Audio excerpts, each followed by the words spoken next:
ચાલો જોઈએ આજના મહત્વના સમાચાર।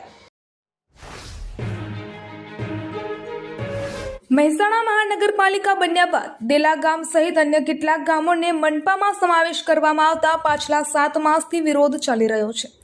ત્યારે દેલા ગામની અંદર ટીપી પડતા ખેડૂતોની જમીનો કપાતમાં ગઈ છે, જેથી ગામ લોકોએ ચૂંટણી બહિષ્કાર કર્યો છે। દેલા ગામના લોકોએ મત આપવાથી અળગા રહ્યા હતા।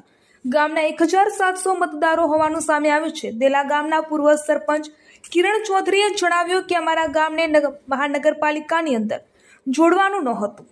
અમારું હાઈકોર્ટમાં કેસ પણ ચાલુ છે, તેમ છતાં આ લોકોએ અમને અંદર લઈ લીધા છે, ભેળવી લીધા છે અને ચૂંટણી આજે છે એટલે અમારા ગામને કહી દીધું છે કે કોઈએ વોટ આપવાનો નથી।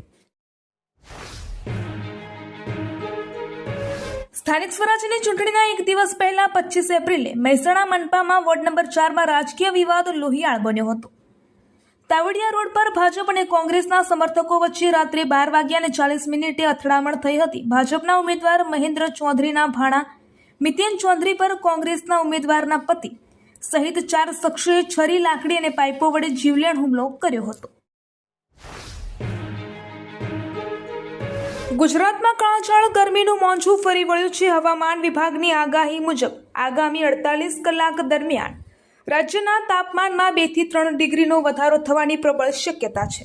વેસ્ટર્ન ડિસ્ટર્બન્સની અસરને પગલે આગામી 7 દિવસ રાજ્યમાં વાતાવરણ મુખ્યત્વે સૂકું રહેશે। છેલ્લા 24 કલાકમાં અમરેલી 43.3 ડિગ્રી સેલ્સિયસ સાથે રાજ્યનું સૌથી ગરમ શહેર નોંધાયું છે, જ્યારે અમદાવાદમાં 42.1 અને ગાંધીનગરમાં 41.5 ડિગ્રી તાપમાન નોંધાયું છે। વિસનગર તાલુકાના કડા ગામ નજીક શનિવારે બપોરે એક ગમખ્વાર અકસ્માત સર્જાયો છે। પૂર ઝડપે આવી રહેલા એક ટ્રેલરે સોલર પેનલ ભરેલા ટ્રેક્ટરને ટ્રોલીને પાછળથી ટક્કર મારી હતી। આ દુર્ઘટનામાં ટ્રેક્ટરમાં સવાર એક વ્યક્તિનું કરુણ મોત નીપજ્યું હતું, જ્યારે ચાલકને ઈજાઓ પહોંચી હતી। ઊંઝા શહેર અને આસપાસના વિસ્તારોમાં છેલ્લા કેટલાય દિવસથી તીવ્ર ગરમીનો પ્રકોપ જોવા મળી રહ્યો છે। કાળઝાળ ગરમીના કારણે બપોરના સમયે શહેરના માર્ગો અને બજારો સુમસામ બની રહ્યા છે। ગરમીની તીવ્રતા એટલી છે કે લોકો કામ સિવાય ઘરની બહાર નીકળવાનું ટાળી રહ્યા છે। બપોરના સમયે સામાન્ય રીતે ભીડવાળા રહેતા બજારોના રસ્તા પર પણ એકલ દોકલ વાહનો જ જોવા મળે છે। ઉત્તર ગુજરાતના અગ્રણી ઊંઝા ગંજ બજારમાં મસાલા પાકોની આવકમાં સતત વધારો જોવા મળી રહ્યો છે। બજારમાં આજે જીરાની દૈનિક આવક 18,000 બોરી નોંધાઈ હતી, જ્યારે વરિયાળી, ઈસબગુલ અને અજમાના ભાવમાં પણ ગુણવત્તા અનુસાર વિવિધતા જોવા મળી હતી।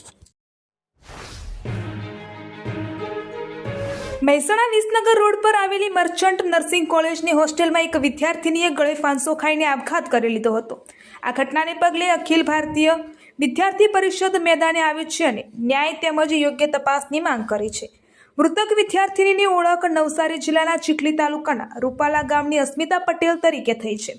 તે બીએસસી નર્સિંગના બીજા વર્ષમાં અભ્યાસ કરતી હતી અને કોલેજની હોસ્ટેલના રૂમ નંબર A208માં રહેતી હતી। મહેસાણા જિલ્લા લોક વિજ્ઞાન કેન્દ્ર દ્વારા અર્થ ડેની ઉજવણી નિમિત્તે એક ચિત્ર સ્પર્ધાનું આયોજન કરવામાં આવ્યું હતું।